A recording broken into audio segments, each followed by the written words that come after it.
press briefing from council members Craig Rice and Will Jawando. We have several members of the media who are in our audience today. We will be taking questions after the council members deliver their statements. And if you are from the media and you have a question, please put your name and the organization you represent in the chat and the question that you'll be asking. And we have also granted permission for everybody on the webinar to record, so no need to alert us that you need to record. It's been granted permission to everybody. So with that, I will turn it over to the council members for their statements. Great. Thank you, Susan, and good morning to everybody. Thank you for joining. And I'm just noticing my name is coming up as William Jawando, so that's some news too. My first name is William; it's not Will. But I'll change it. Great to be with you all. Great to be with Councilmember Rice. This is an important announcement, and I'm really happy that we're making it today. As many of you know, it's not a secret that, and you're probably here because of this, that Councilmember Rice and I have been on the opposite sides of the issue of school resource officers in the schools in that debate for much of the last year. We both deeply care about our schools. We both serve on the Education Culture Committee. We both grew up in Montgomery County and went to the schools here and have experienced both the great things and not some of the not so great things about the interactions that many people of color, many Black men in particular, have with law enforcement. And we bring our life experiences to the table. But we have always agreed throughout this process that we need to invest in student supports like wraparound services, mental health supports, and restorative justice. Indeed, just several weeks ago, I was proud that I put forward a special appropriation of $750,000 that was supported by Councilmember Rice and Councilmember Navarro, and then the entire council to expand dramatically our restorative justice services, focusing on the whole child and restoring people in a situation when there is something that goes wrong. And that will enable us to train over 1,400 middle school staff, educators, and teachers and administrators in all of our 40 middle schools. And so we've always been lockstep on those issues of support. And so we stand before you today as two council members, also as the two Black members of the council, in the spirit of solidarity. In announcing this launch of a task force to find the best path forward to support our students. It's going to be comprised of the people most impacted. It's going to be student-centered. Our parents will have a voice, our school administration and staff, our Department of Health and Human Services, practitioners, and other experts. And we do this not unaware that we're in a unique moment in history. The county executive in his budget has proposed that SROs will no longer be stationed in schools. For far too long, in my opinion, officers have been used as a crutch, their proximity to backfill an underinvestment in support for students. And that has had dire consequences. We know that over the last 4 years, Black students comprise 20% of the student population, but have comprised over 50% of the arrests. We also know that there are things that we can do that are proven through research and data, like restorative justice, like mental health supports, counselors, social workers, and the like, crisis intervention counselors, violence interrupters, a whole range of services that are being employed across the country and the world that reduce the need for disparate discipline and arrest and support all students. And that's what we're here today to announce. We know that our current systems are not working, and particularly for our Black and brown youth and our disabled students. That they are all too often serving as an entry point into the school to prison pipeline, into criminalizing youth instead of providing the appropriate services that our kids need. I've said this before in this debate, wherever you are on the issue of SROs, the fact remains that last year when school was in session, you had an SRO in every high school, you didn't have a school psychologist in every high school. And we know coming out of COVID, all of our students are going to need these supports more than ever. So this conversation is a post-SRO conversation. We're coming together to say we acknowledge, and you'll hear from Councilmember Rice directly, that that's not the best way to approach our students. That there's no longer a question of whether we should have police patrolling our schools. We should not. But we do need to invest and discipline in the mental and social emotional needs of our students now more than ever. So this task force will address that, and it'll bring together all of the relevant stakeholders.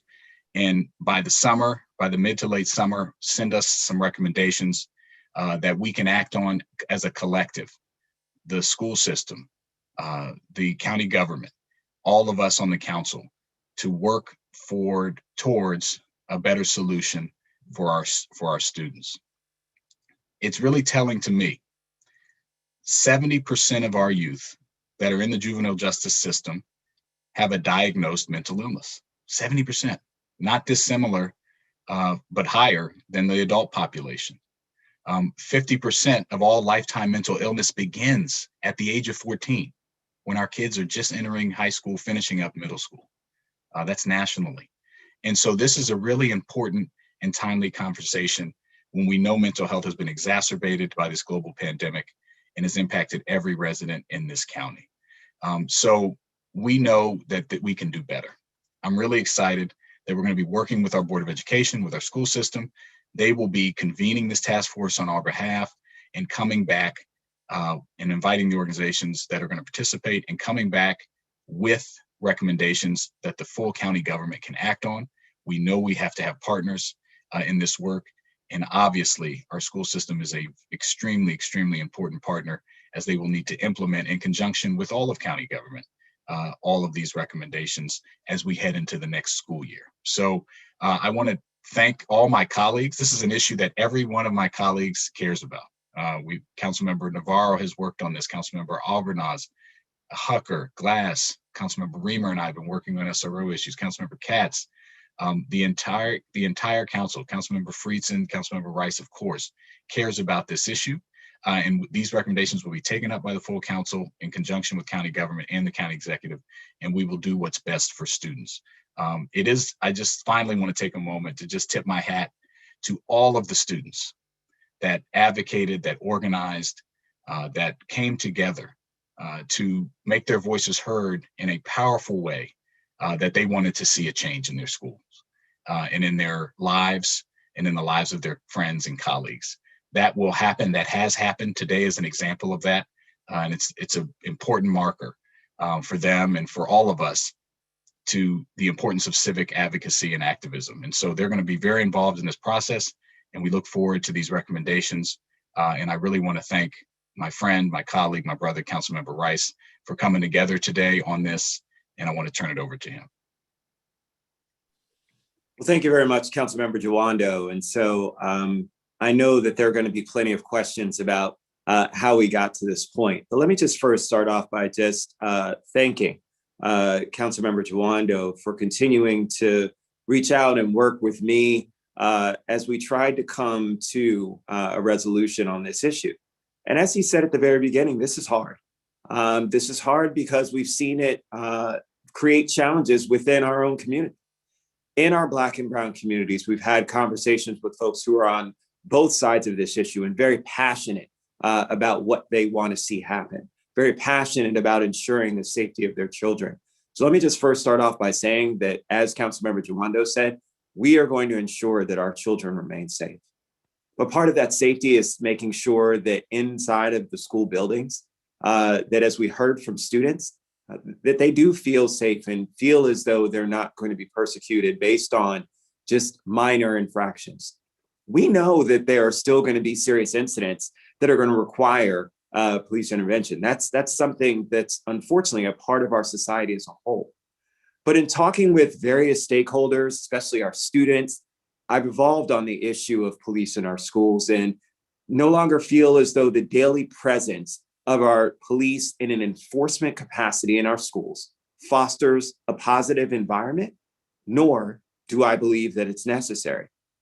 And unfortunately, especially true for many students of color and those with disabilities, they find themselves targeted, unfortunately, by a lot of what we see happening within our schools.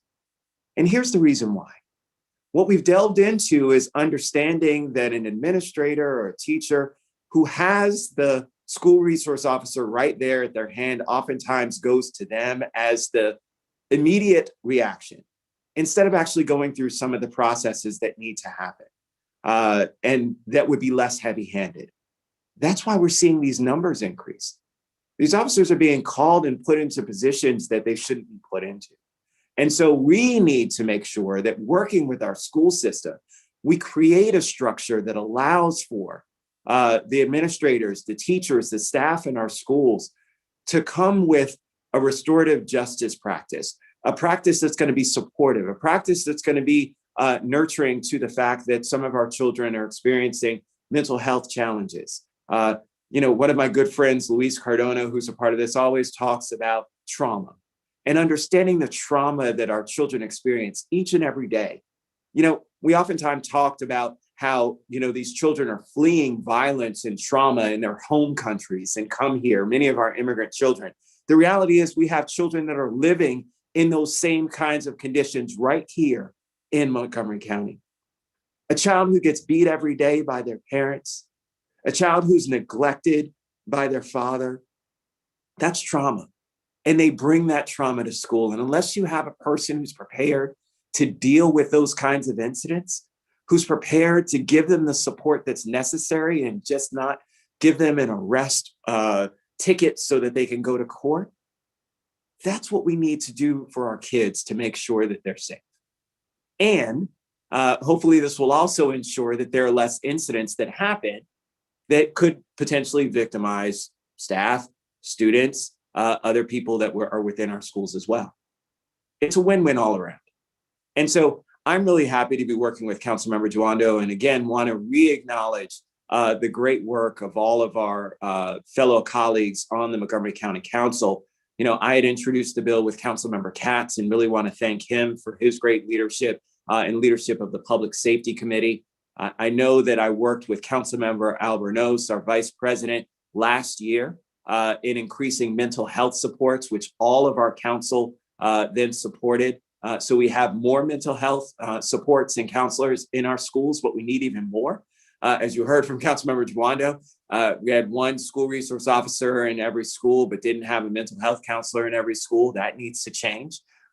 There's so many things that we need, but the reality is that we've got to work with our school system. We've got to work with our students. We've got to work with the professionals within HHS to determine what those exact numbers are, and then make sure that that happens.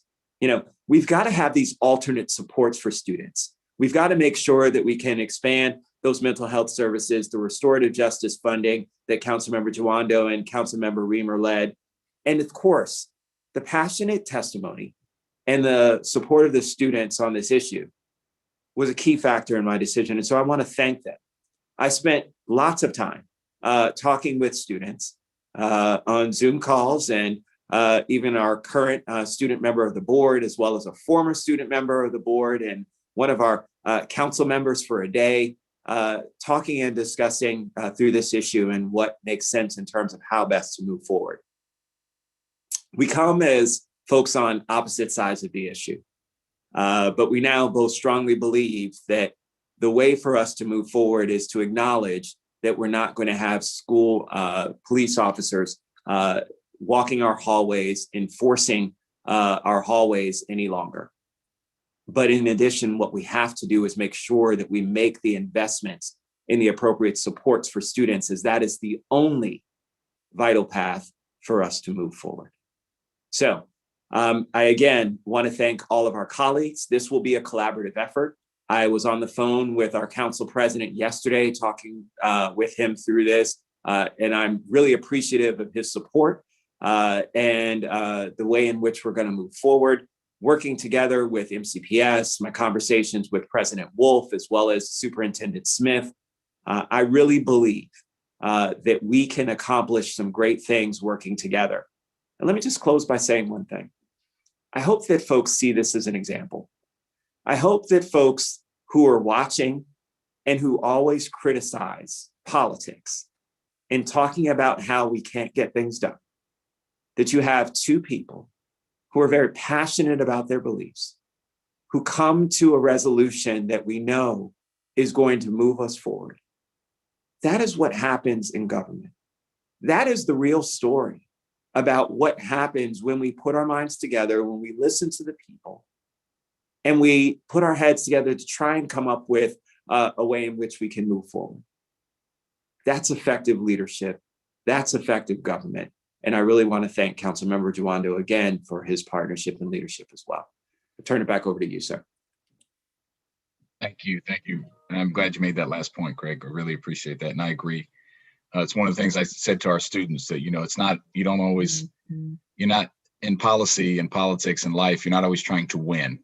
You're trying to do what's right and work with people to do so. So I appreciate that. And I guess, Ms. Kennedy, we can move to questions. Yes, very good. We do have a question from Patricia Fenn from the Monitor, which is the newsletter for Montgomery County NAACP. So if we could give her access to speak and ask her question, that would be wonderful. Ms. Fenn? Good morning. Can you hear me? Yes.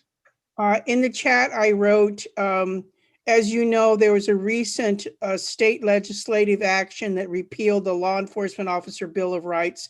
And my question has to do with how you foresee the impact of that repeal on the transparency of SRO conduct, because you're going to have some SROs in the school system while you shift to these other services in the schools.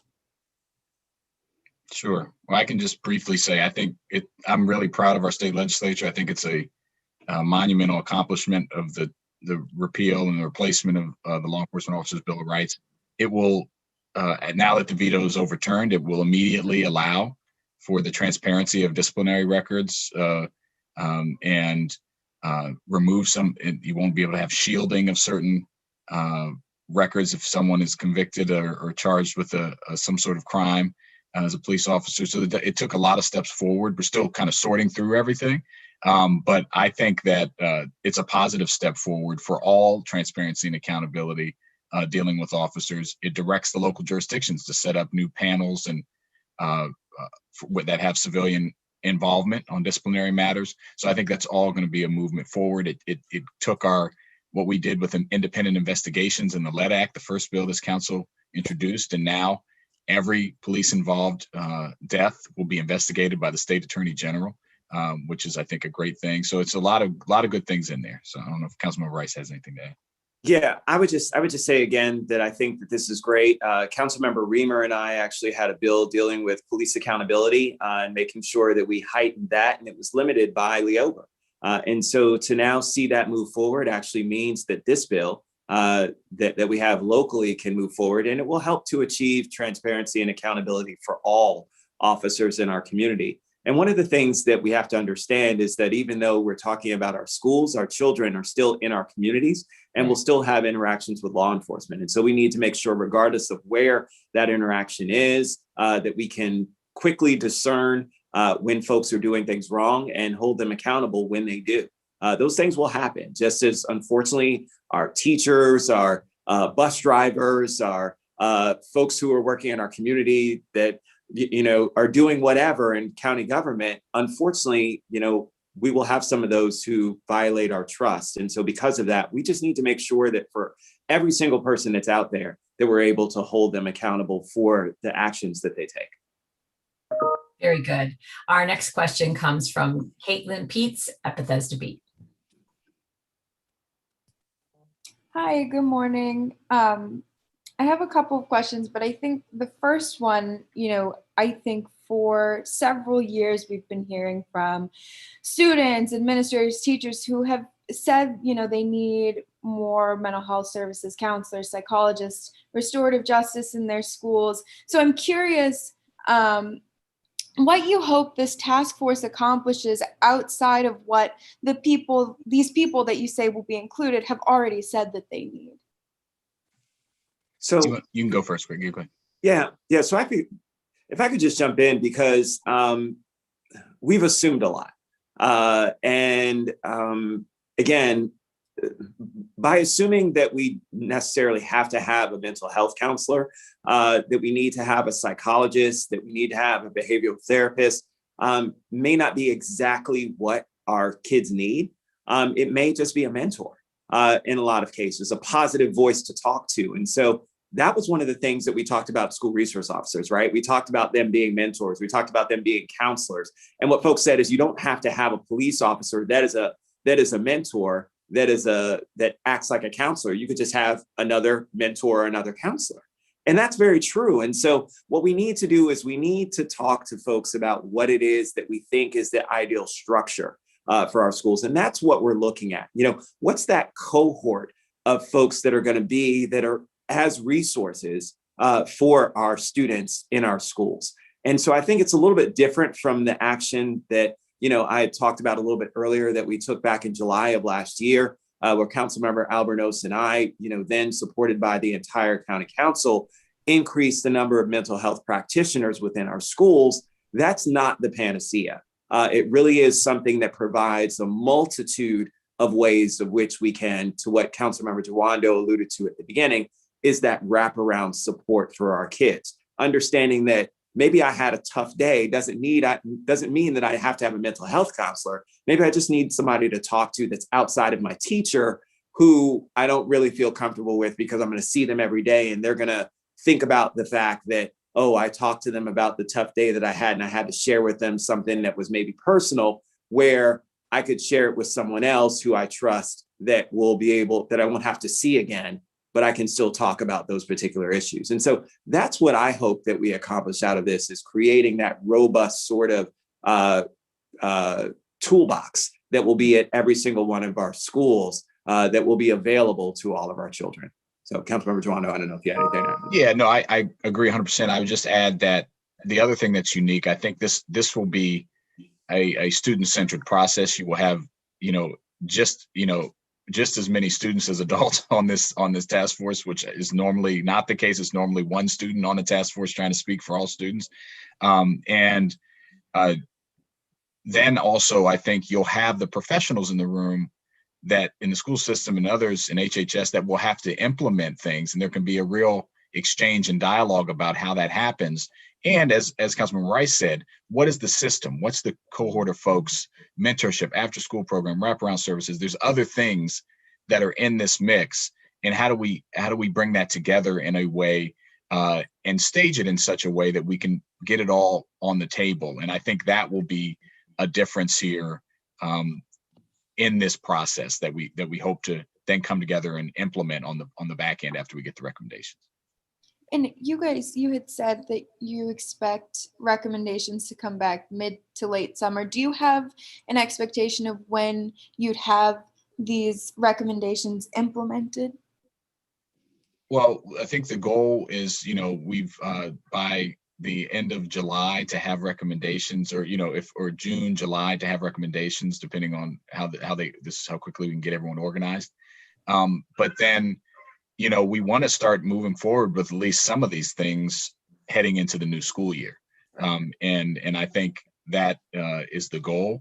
Look, things take time. You're not going to be able to do everything all at once, snap your fingers. But I think there will be some things that we hope that we can work with the school system and other partners to implement for next school year. Okay. Susan, can I ask one more question? Is that okay? Absolutely. Okay, thank you so much. Craig, for you, I think in recent years, there are some people who would have categorized you as really strongly in support of the SRO program. And today it sounds a little bit different, like you've heard from some people who maybe have changed your mind a bit. Can you just elaborate on that, kind of if there was any moment or event that really kind of shifted your line of thinking on this front? So yes, and it's one in which, look, the SRO program itself is what I believe in terms of what it represents, which is making sure that we can provide positive support to keep our students safe, positive support that can provide them a listening ear, a caring voice to support them. All of the stories, all of the anecdotal things that I talked about that our school resource officers, I believe, did right, were things that amounted to support and nurturing of our kids. The reality is that not only can be done by great school resource officers like a Joe Lowry and so many others that are in our community, but it can also be done by other caring adults and individuals as well. It is not something unique to be a caring individual and support children.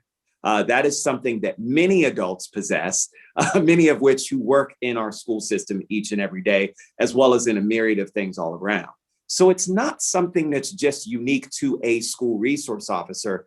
It is unique to a certain individual, a type of person who has a belief, a fundamental want and caring about our young people and wants to see them remain safe, try and give them advice. So it truly amounts to a mentor. And so, Caitlin, yes, you're right in that I supported the school resource officer program because I felt as though many of these officers were great mentors.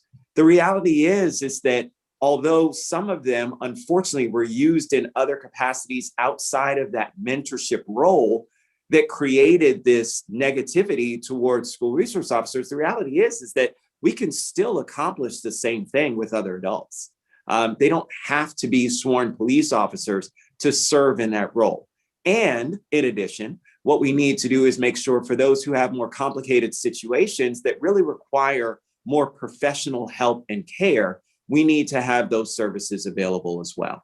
And so that's what we had always been talking about, right? Those other professional services. But understanding that many of our children are challenged now with what they see, and every single day, there isn't a single night that I don't watch the news and see another story of a police officer overstepping their responsibility, overstepping what they were sworn to do. And it's troubling. And I know that that weighs on our kids because it weighs on me. And I can only imagine what they're thinking because of what they're seeing, because I see the same things. And so the direction in which I think that we're headed is one to where I understand and appreciate the great things that our school resource officers did in terms of being mentors.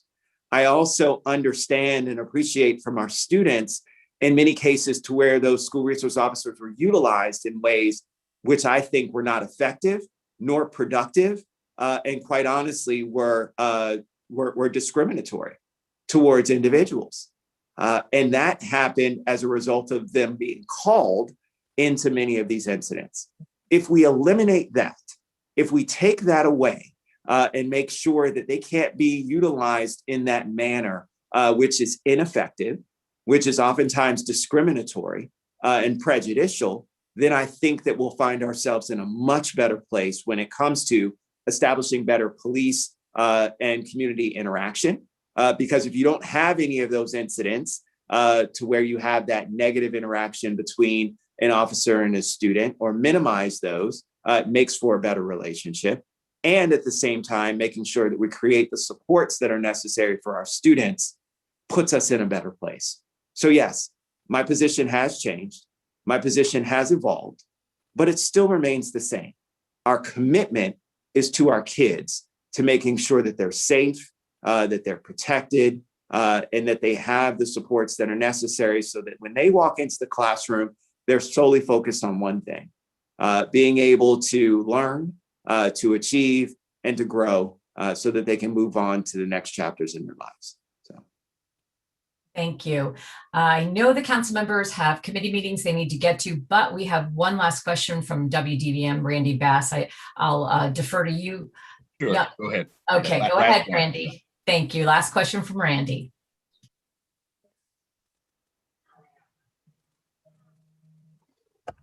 Sorry, there we go, unmuted now. Thank you so much for getting my question, and I appreciate it. In the past, the legislation surrounding this said that SROs could be placed in schools at the request of the superintendent or the principal of a school. I'm not sure of the exact wording.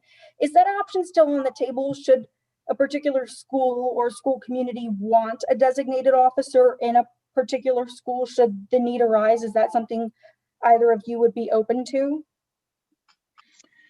Yeah, I'll comment first. And there were two bills I introduced with Councilmember Reamer, a bill to prohibit school resource officers, and then Councilmember Rice and Katz introduced a bill that you just described. I think what we're saying today is that our focus, we agree that police should not be in school in an enforcement capacity, and that our focus is on these other programs. We're at a historic moment right now where the needs are great and we have an opportunity with federal money and state money to make serious investments and look at our systems. And that's what we're choosing to focus on with this task force. And I think we're moving in that direction. Councilmember Rice may have more to add. No, I completely agree. I think that you said it great. And let me just say again that, look, this partnership that we've been able to achieve is one that is healing our communities and bringing our communities together. We are not debating whether school resource officers should be in an enforcement capacity in our schools. We agree that that should not be the case. And we are moving forward with what we need to do now to ensure that now that we are not having school resource officers in an enforcement capacity in our schools means how do we ensure that we can continue with some of the great things that I think represent what is important: mentorship, support, mental health support, making sure that we can give our students guidance when they need it.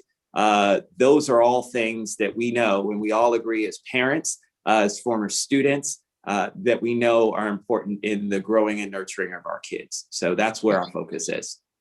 And I should mention, as we go, we sent you a copy of the memo we sent to our colleagues over the last week that lays out some of these things that we're suggesting the task force look at. It mentions many of the things we mentioned today. So thank you very much for joining us. Thank you, guys. Appreciate it. Thank you so much. And thanks to the media. Please, if you need your recording, go ahead and send your email to Seamus and he will send you a copy of the recording right away. Have a great day.